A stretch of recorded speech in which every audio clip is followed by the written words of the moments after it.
মা ওই জাত যার ভাগ্যরে খাবার না থাকলে পাশের বাসায় ভিখারির মতো সন্তানের জন্য খুঁজতে যিনি চলে যায়, উনি হলেন মা।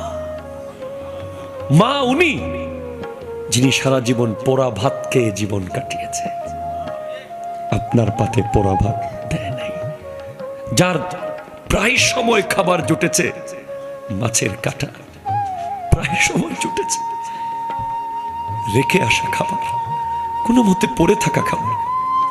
আমরা সব সময় ভালোগুলো, ইভেন মায়ের পাতের ভাত সন্তান যখন দেখতেছে আরো লাগবে তার খাবারের অবস্থা দেখে মা আস্তে করে পাত থেকে ডেকসিতে রেখে দেয়, সন্তানকে দেখিয়ে দেখিয়ে ডেকসি থেকে আবার দেয়। সেটা হলো মা। সব মাকে